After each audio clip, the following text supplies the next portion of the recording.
우리 봉사님들 확인해 주시면 좋겠네요. 네, 오늘 이제 첫 번째, 저하고는 이제 첫 번째 교리 시간이 되겠습니다. 지난주에 이제 우리 인문 강의 좀 종합적으로 들었고, 근데 오늘은 이제 본격적으로 배워보겠습니다. 일단, 여러분들은 학생입니다. 그렇죠? 네. 뭔가를, 학생은 뭐죠? 말 그대로 배울 학자의 그 날생자. 뭔가를 배우는 사람이죠. 그렇죠? 네. 뭔가를 배우는 사람에게 가장 중요한 게 뭐가 있을까요? 예? 예, 열정. 예. 생각도 못한 단어였는데, 예. 맞습니다. 열정도 있어야 되고, 또, 뭐가 가장 필요할까요? 예? 뭐, 틀린 답이 없으니까 크게 말씀하셔도 됩니다. 성실함, 예. 또 뭐가 있을까요? 네, 여러분 다들 학교 졸업한 지가 하도 오래돼가지고, 학생에게 뭐가 가장 중요할까? 예. 예, 충실함, 성실함, 예. 예. 제가 원하는 답변은 하나도 안 하는데, 아무튼, 제가 생각하는 것도 정답은 아닙니다. 저는 두 가지를 생각합니다. 첫 번째는 열린 마음. 그리고 두 번째는 잘 듣는 것입니다. 물론 아까 나온 그 대답들도 다 중요한 것들인데 저는 학생에게는 이 두 가지가 가장 필요하다 이렇게 생각합니다. 자, 지금 적힌 거 지금 못 읽으시거나 이해 안 되는 거는 없죠, 그렇죠?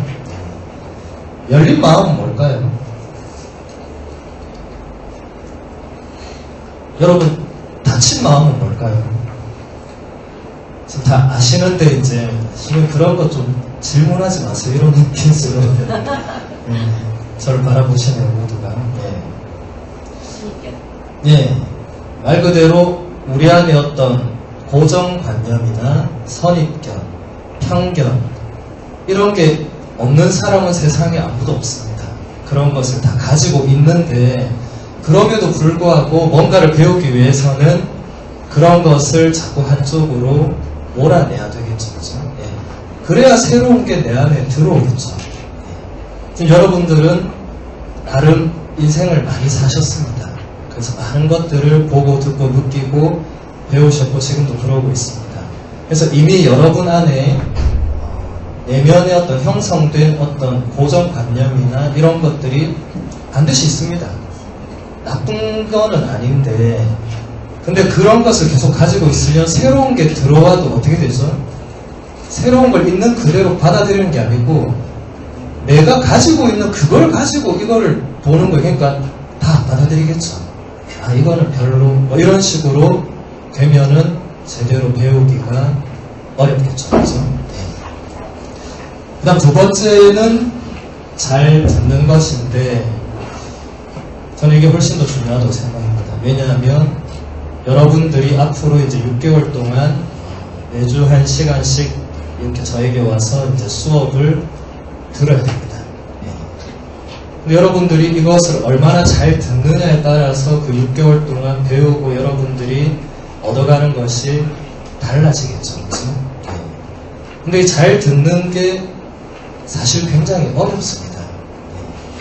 왜냐하면 여러분들이 살아있기 때문에 지금 이 자리에 몸은 앉아 있어도 눈은 저를 보고 있어도 마음은 어디로 갈 수 있죠? 콩밭으로 갈 수 있죠. 그렇죠? 예.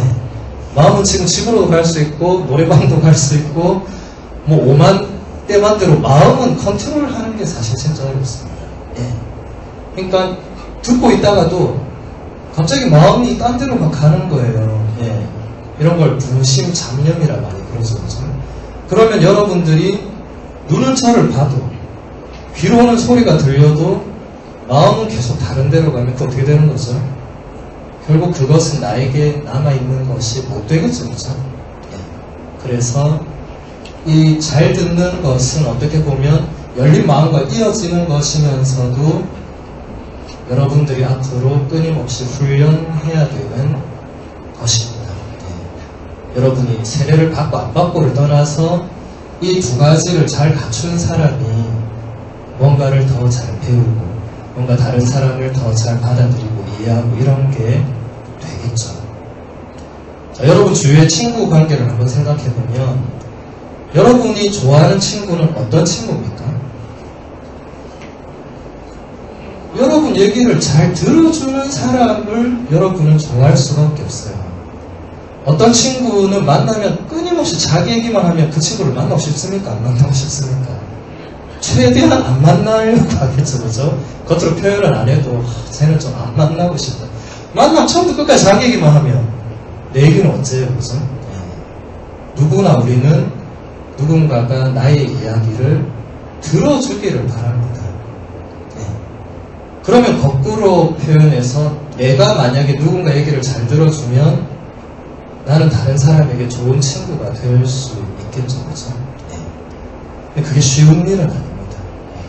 그만큼 잘 듣는다는 것은 어렵습니다. 끊임없이 훈련을 요구하고 정말 근데 여러분이 얼마나 이 두 가지를 6개월 동안 그렇게 잘 훈련을 하느냐에 따라서 여러분의 6개월 이후의 삶이 굉장히 달라질 수 있고 아니면 지금과 똑같을 수 있고 아니면 지금보다 더 퇴보할 수도 있습니다. 그것은 여러분에게 달린 것이지 저한테도 어느 정도 책임은 있겠지만 여러분이 이 자세 두 가지를 잘 견지하면 정말 많은 것을 배우게 될 것입니다. 학생의 자세는 이 정도로 하고 오늘은 두 가지만 딱 배우겠습니다. 두 가지만. 네. 첫 번째는 종교입니다. 종교.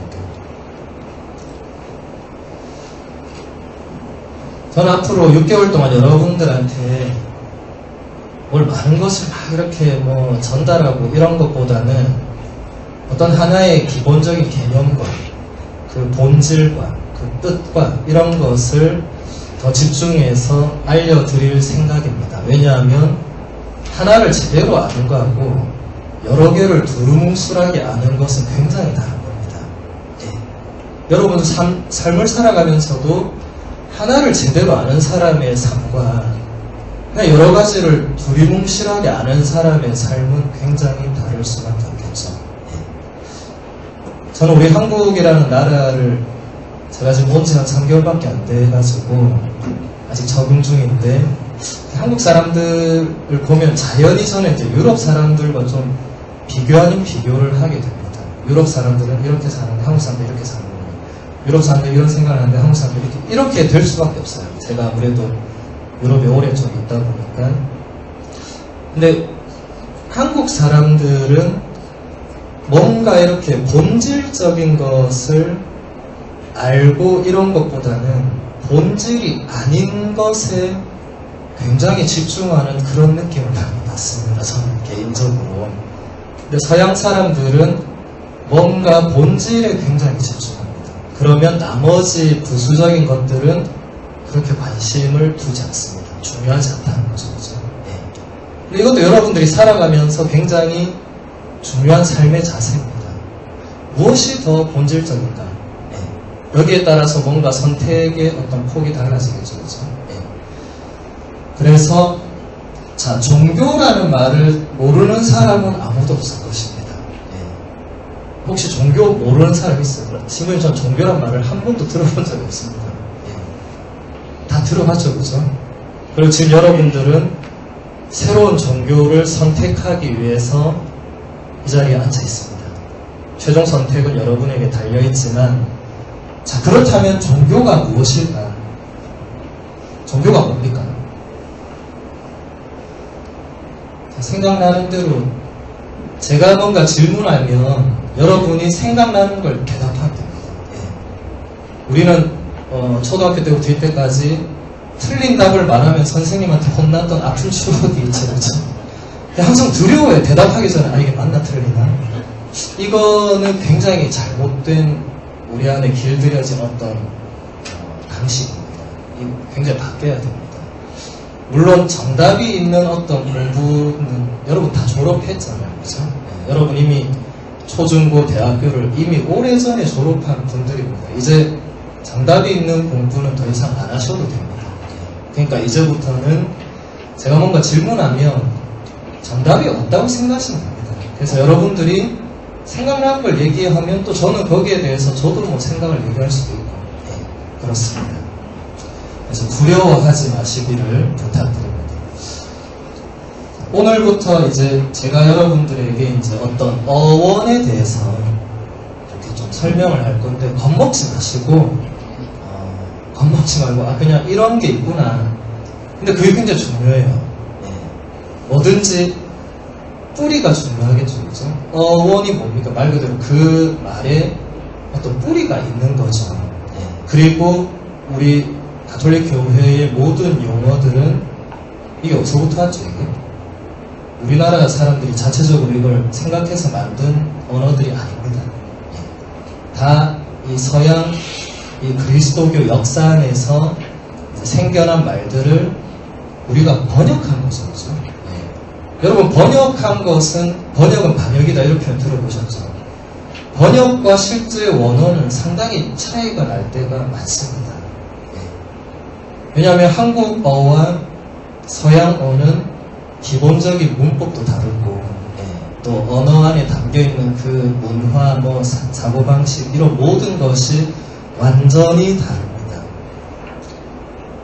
저는 로마에서 공부할 때 가장 원망했던 사람이 딱 한 사람 있었는데 누군지 아세요, 혹시? 세종대왕을 가장 원망했습니다. 뭐하러 한글 만들어가지고 이 다른 나라 사람들은 외국어 잘 배워요. 비슷비슷하거든. 되게 비슷한 거 많아요. 근데 우리나라 말은 세종대왕님이 너무 독창적으로 만드는 바람에 전 세계 어떤 언어와도 비슷한 게 거의 없습니다. 네. 그리고 너무 다릅니다. 네. 그래서 제가 외국에 가서 모든 외국어를 배울 때마다 1번은 세종대왕을 늘 원망했어요. 그 양반은 왜 이런 걸 만들어가지고 나를 이렇게 힘들게 하나. 네.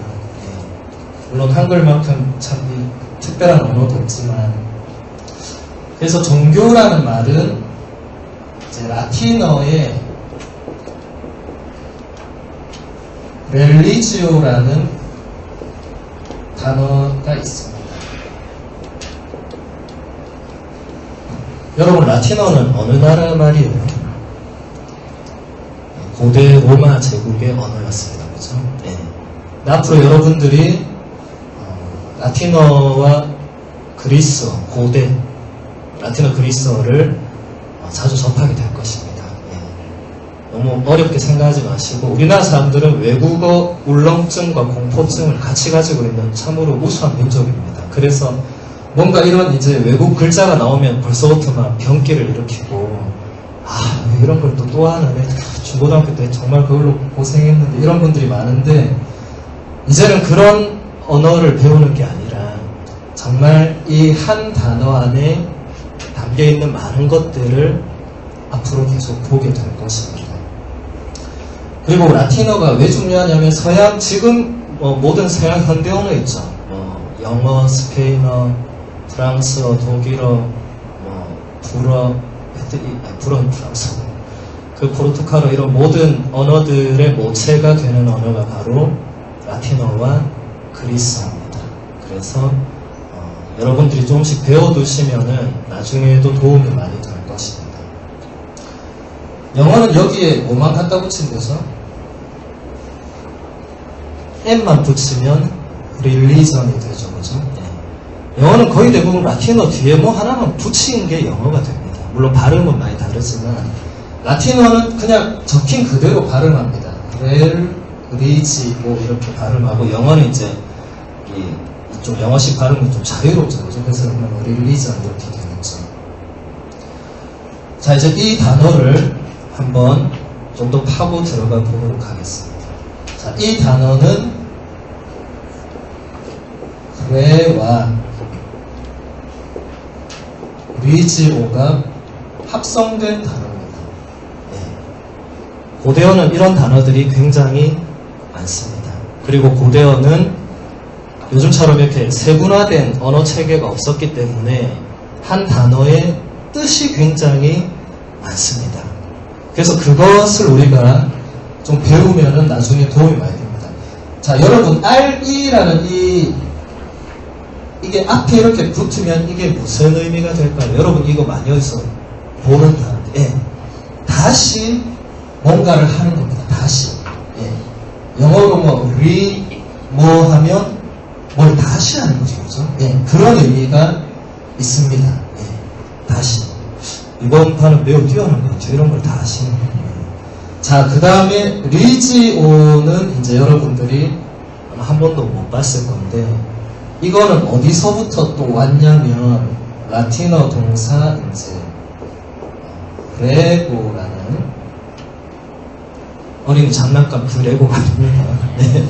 요새로 레고 있는지 모르겠는데 네, 레고라는 이 동사에서 나왔습니다. 그리스어와 라틴어는 대부분 동사가 이제 언어의 중심이 되고 그 동사에서 명사나 형용사, 부사 이런 것이 파생됩니다. 우리나라 말하고 굉장히 다르죠.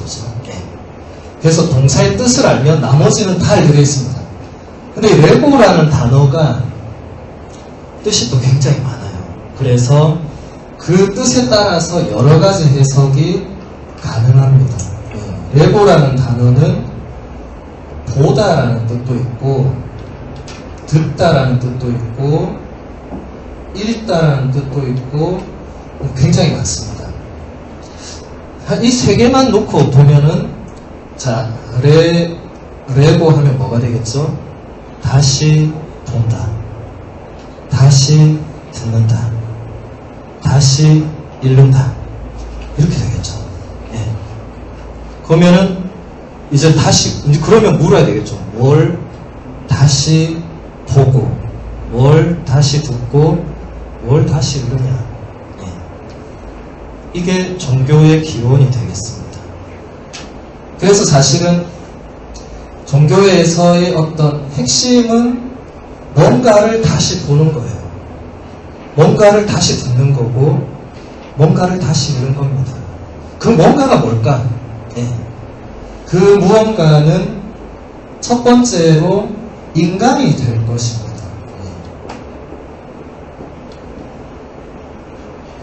여러분, 고대 철학자들이 했던 일은 소크라테스, 적어도 소크라테스부터 그 이후의 철학자들이 했던 일은 끊임없이 인간이 뭐지?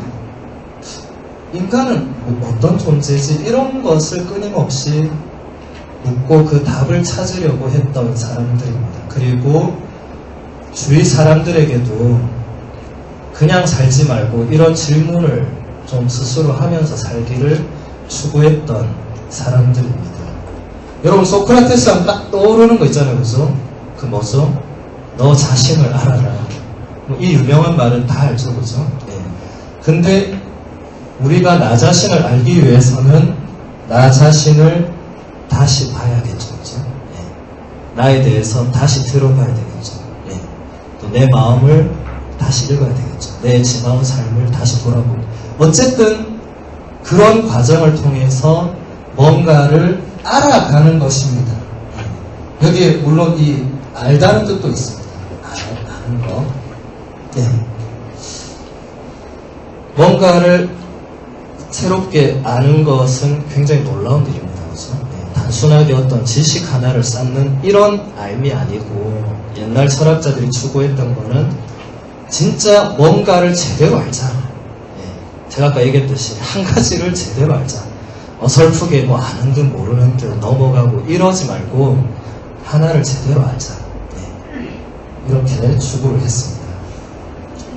제가 이 신자들에게도 자주 강조하는 것 중에 하나는 모르는 것을 모른다고 하는 것은 부끄러운 일이 아닙니다. 그런데 모르는 것을 아는 척 넘어가는 게 부끄러운 일입니다. 여러분들이 앞으로 이 6개월 동안 이렇게 뭔가를 배울 때 아무리 배워도 여러분이 아는 것보다 모르는 게 훨씬 많을 거예요. 그럼 그냥 솔직하게 잘 모르겠습니다. 이게 뭐예요? 이렇게 물으면 되는데 뭐 모르고 넘어가면 되지. 이게 사실은 굉장히 잘못된 태도라는 겁니다. 옛날 고대 철학자들도 그렇게 살지 말자 했던 거예요.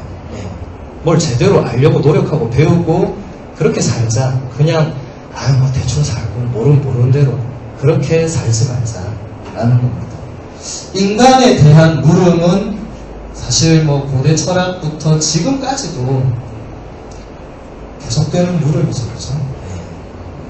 여러분, 철학은 결코 머리 아픈 어떤 과목이 아닙니다. 철학은 다른 말로 하면 질문하고 답하고 그 답을 위해 생각하는 그걸 철학이라고 할 수 있겠죠. 우리 한국 사람들을 제가 이렇게 보면 생각하는 걸 굉장히 싫어하는 것 같아요. 아니면 귀찮아하는 것 같아요. 그래서 주로 많은 시간을 어디에다 쓰죠? TV 보거나 게임을 하거나 자기 취미 생활하거나 자거나 이런 데 많이 쓰죠. 그렇죠? 지금 제가 말한 것에 다 공통점은 뭐죠? 생각을 안 해도 돼요. 그 시간에는 생각할 필요가 없어요. 근데 우리나라 사람들은 뭐 생각해보자 하면 그때부터 지금 골치 같아.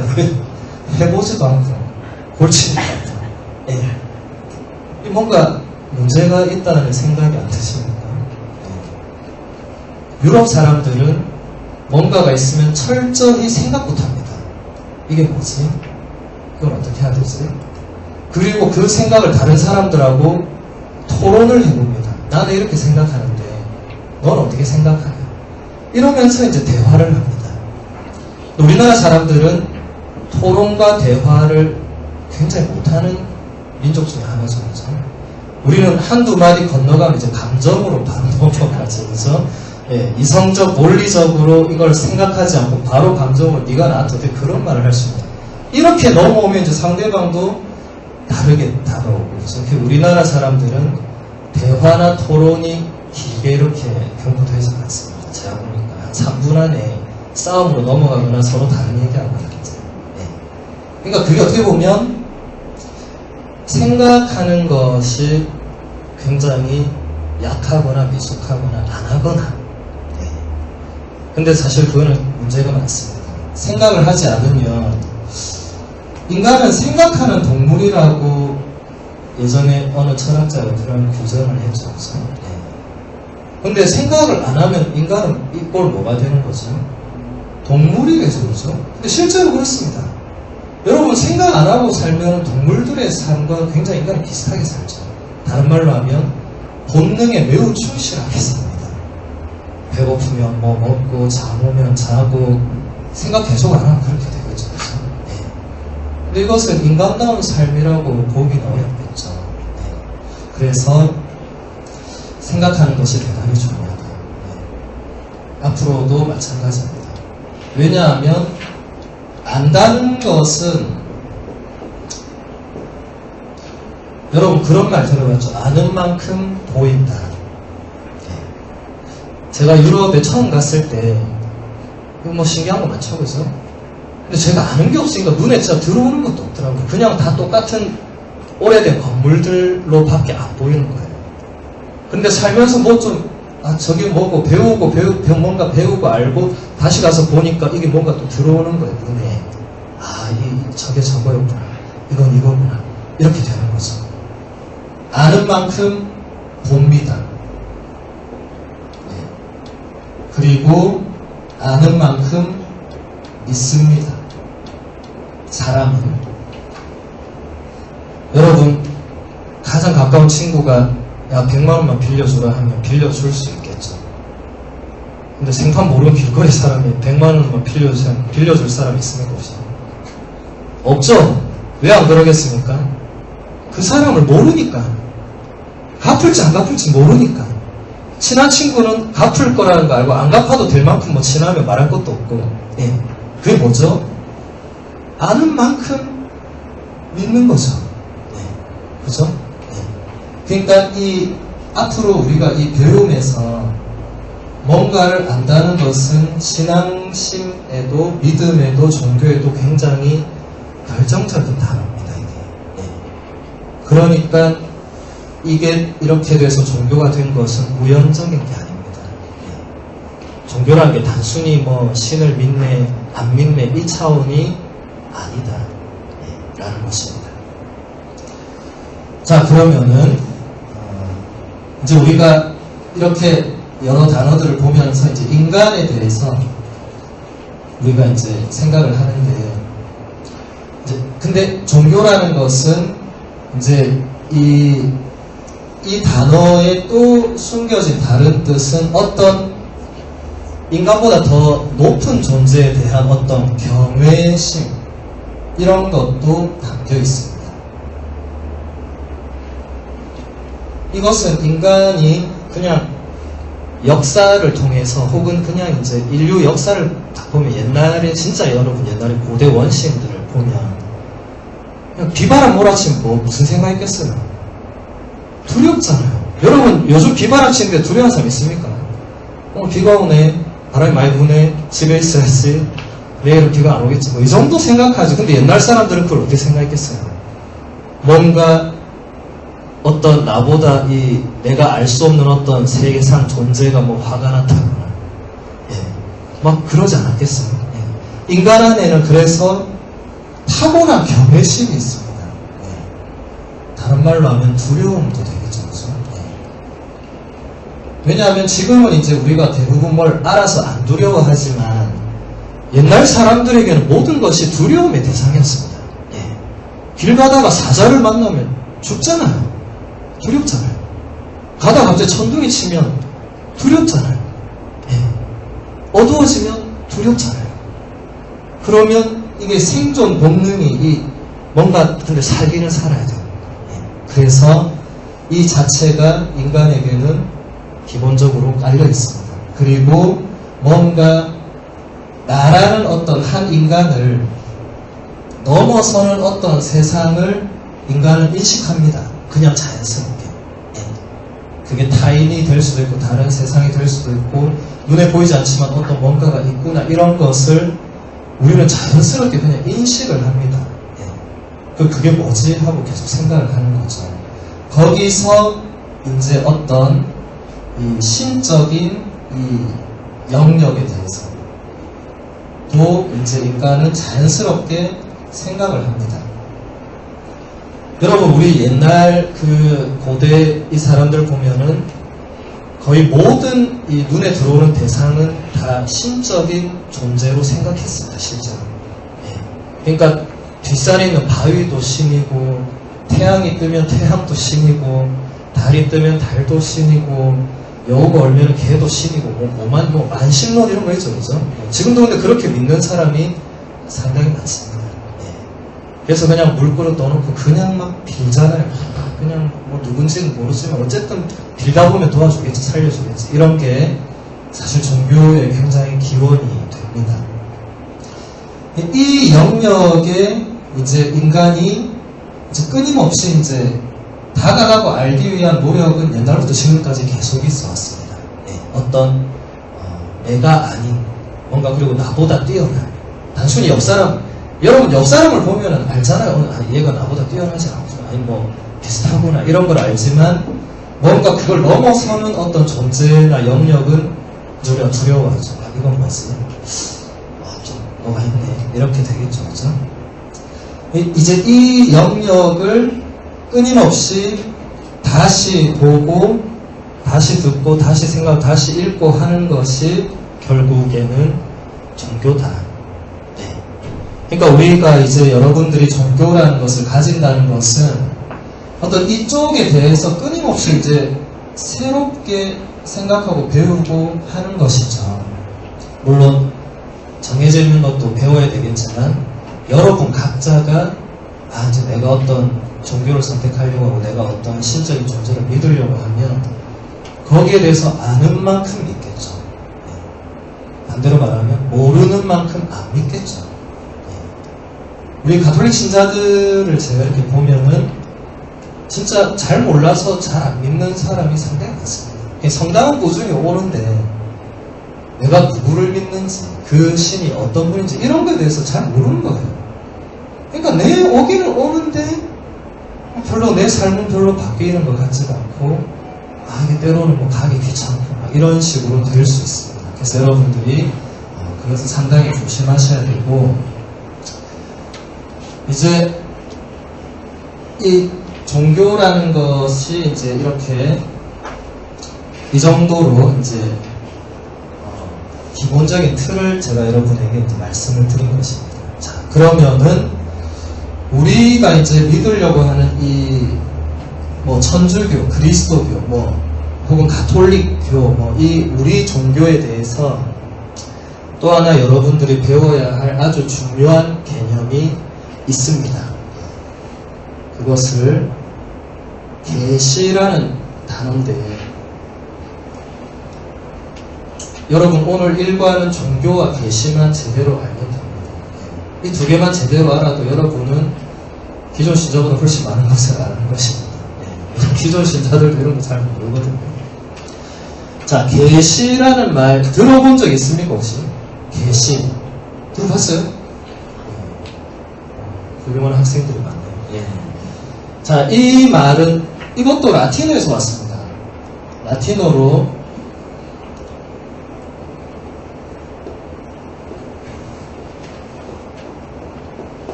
레벨라치오라는 단어에서 번역된 말이 계십니다.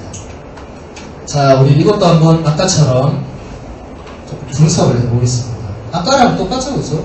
이것도 이제 레가 들어가고 그 다음에 델라레라는 동사에서 파생된 단어가 있습니다. 근데 이번에는 이 레가 앞에처럼 다시 이런 의미가 아니라, 라틴어는 이 레가 들어가면 다시 의미도 있지만 반대의 의미도 있습니다. 반대. 뭔가 요 단어의 반대로 가는 그런 것도 있어요. 레벨라치오는 반대의 의미로 됩니다. 자, 그럼 벨라레라는 동사는 어디서 왔냐면, 이거는 특이하게도 명사부터 오는데, 이제 벨룸이라는 명사가 있어요, 라틴어에. 벨룸은 뭐냐면 어떤 베일, 커튼, 지금 저런 거 있죠, 베일, 천막, 커튼 저런 거. 그러니까 저런 게 기능이 뭐죠? 지금 저렇게 해놓은 기능이 뭐죠? 가리는 거, 뭔가를 숨기는 거, 덮는 거, 그겁니다. 그러니까 벨라레가 그겁니다. 뭔가를 가리는 거, 덮는 거, 숨기는 거. 근데 반대로 가면 뭐가 되겠죠? 뭔가 가려진 것을 여는 거, 뭔가 감추어진 것을 드러내는 거, 그죠? 뭔가 숨겨진 것을 이렇게 열어서 아는 거, 이렇게 되겠죠. 그래서 이게 뭐냐면, 이제 우리가 이제 말하는 어떤 신이라는 그 존재가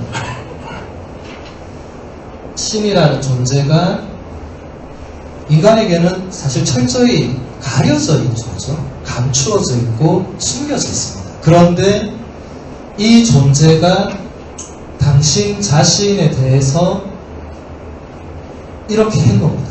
뭘 한 거죠?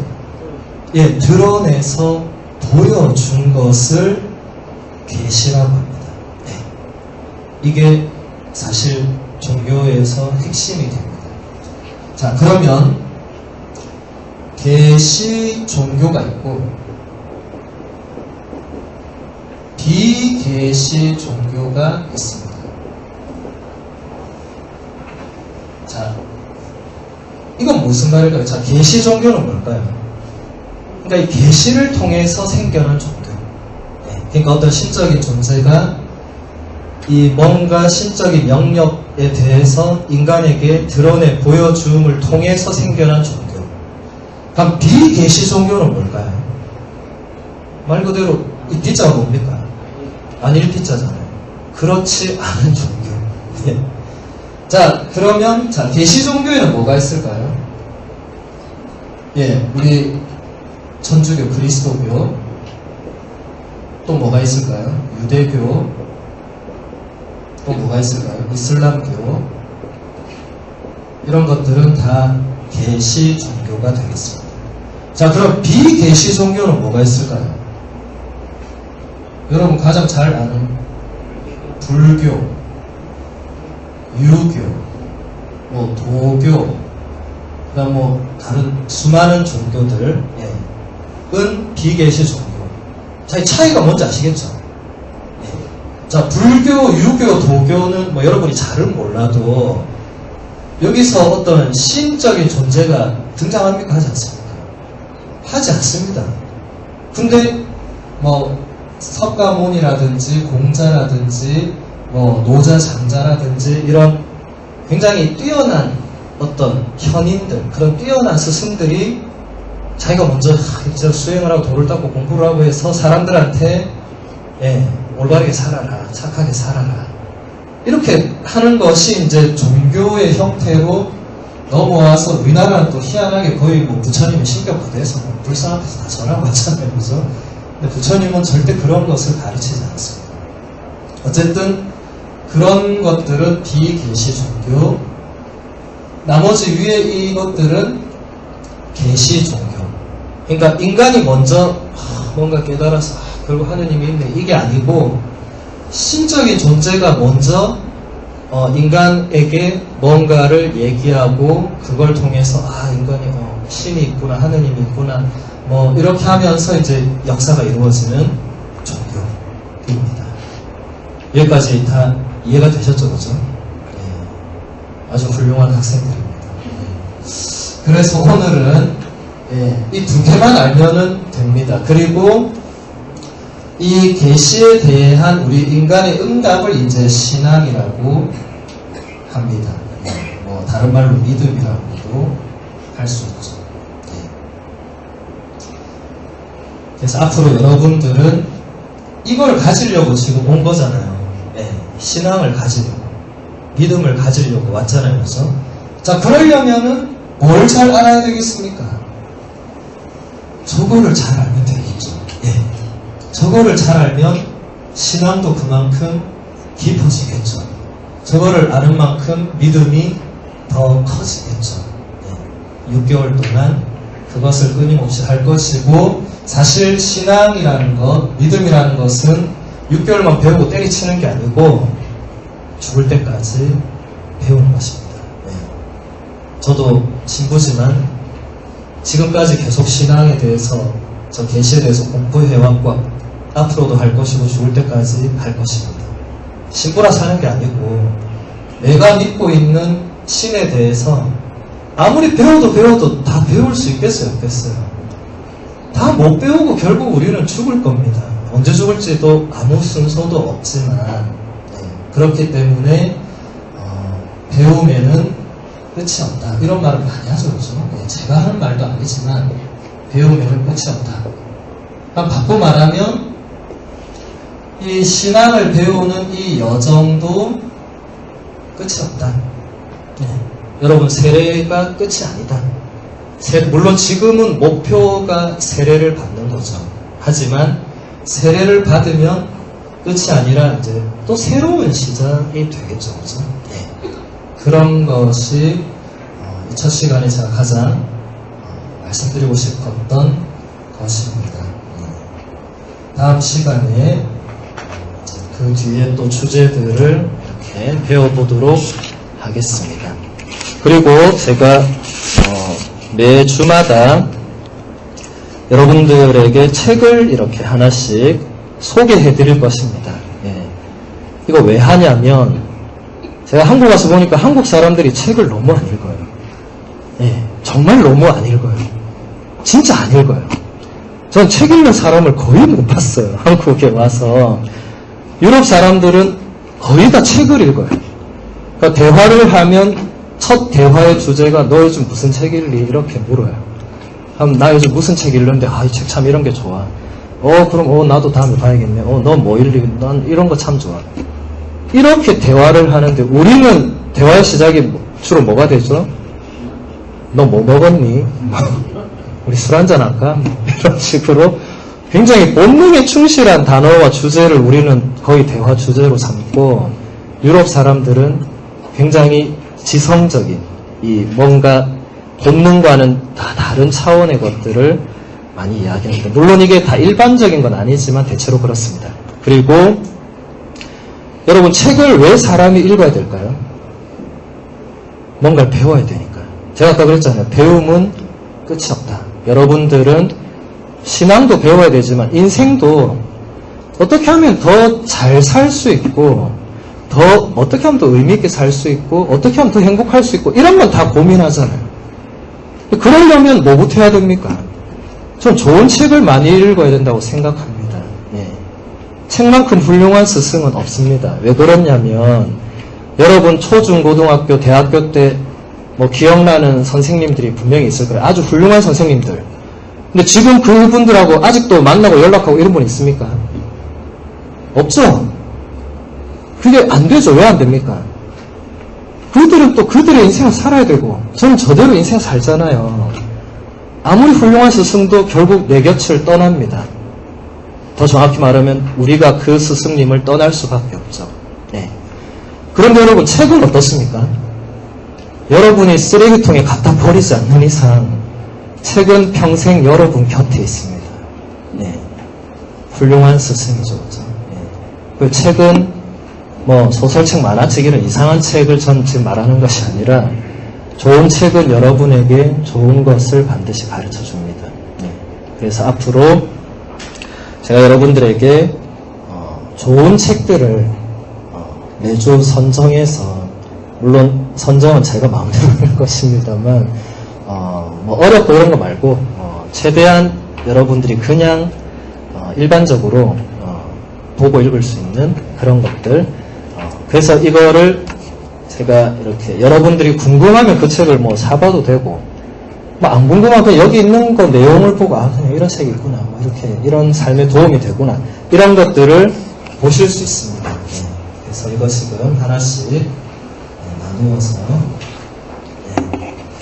보시고 자 제가 첫 번째로 오늘 소개해 드릴 책은 레오 보만스라는 사람이 엮은 세상 모든 행복이라는 책입니다. 예, 노지양 씨가 옮기고 서은국 교수가 감수를 하고 흐름 출판사에서 2012년도에 나온 책입니다.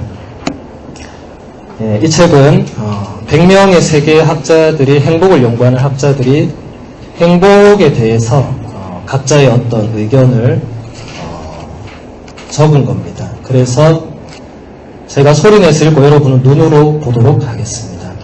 이 책의 필지는 세계적인 심리학자, 사회학자, 경제학자, 정치학자 그리고 OECD나 유럽연합의 행복정책 수립을 담당했던 전문인들로 구성되어 있다. 그들이 이 책에서 자신의 개인적 경험에 바탕을 둔 행복 사담들을 나누고 있는 것은 아니다. 전 세계 수억 명의 삶을 최대한 객관적인 방법으로 조사 분석하여 얻은 행복론을 각각의 목소리로 소개한다. 그렇지만 이 100개의 목소리에 공통의 울림이 있음을 알게 될 것이다. 첫 번째, 행복의 절대적 원천은 타인과의 관계라는 것이다. 세상 모든 것을 가졌어도 사랑하는 친구, 가족, 연인이 없는 삶은 결코 행복할 수가 없다. 돈, 권력, 명예는 타인의 인정과 사랑을 얻기 위한 수단일 뿐이다. 그런데 우리는 이 수단들을 과도하게 추구하여 정작 타인과 벽을 쌓게 되는 모순을 범하면서 살고 있다. 책에서 소개하는 레바논의 속담이 인상적이다. 사람이 없다면 천국도 갈 곳이 못 된다. 두 번째, 우리가 행복에 있어서 돈의 역할을 과대평가한다는 점이다. 물론 기본적인 의식주를 해결하기 위해서 분명히 돈은 필요하다. 그러나 그 이상의 경제 수준에서 돈이 행복에 미치는 직접적인 영향력은 미미하다. 덴마크, 노르웨이, 아이슬란드 등 세계에서 행복지수가 가장 높은 나라의 학자들은 자국의 높은 행복감에 대해서 돈이 아니라 타인에 대한 신뢰감, 다양성의 인정, 개인의 자유에 대한 깊은 존중감이 그 사회에 뿌리 박혀있기 때문이라고 설명한다. 마치 경제적으로는 부유하지만 그다지 행복하지 못한 우리나라나 일본을 꼬집는 것 같다. 마지막으로 행복이 유전적 기질에 의해서 일정 부분 좌우되지만 개인의 노력으로 성취할 수 있다는 사실을 강조한다. 운명이나 운이 행복을 가져다 준다고 생각하는 사람들은 행복을 손에 쥘 수 없다. 행복은 외적인 조건이나 상태에 의해서 주어지는 것이 아니라 개인이 주관적으로 느끼는 내면적인 생각이고 감정이다. 그래서 노력과 결심에 따라 변화시킬 수 있다. 이 책에서 많은 학자들이 남의 말에 신경 쓰지 않기, 비교하지 않기, 건강 유지, 가진 것에 감사하기 등 다양한 방법들을 제시하고 있다. 누구나 행복한 삶을 추구한다. 그래서 사람마다 각자의 행복론들을 가지고 있다. 이 책을 읽다 보면 과연 나의 행복론이 옳은 것일까라는 질문의 답을 찾을 수 있을 것이다. 내 생각에 백인의 석학들이 전하는 가장 큰 메시지는 이것이다. 행복은 결국 사람이다. 제가 지금 읽은 글은 그 책의 서문의 서은국 교수님의 그 감수의 글의 일부분입니다. 그리고 그 다음에 제가 인용한 글은 버트런드 러셀이 말한 부러워하기를 멈추면 행복이 찾아올 뿐 아니라 부러움을 받는 사람이 된다.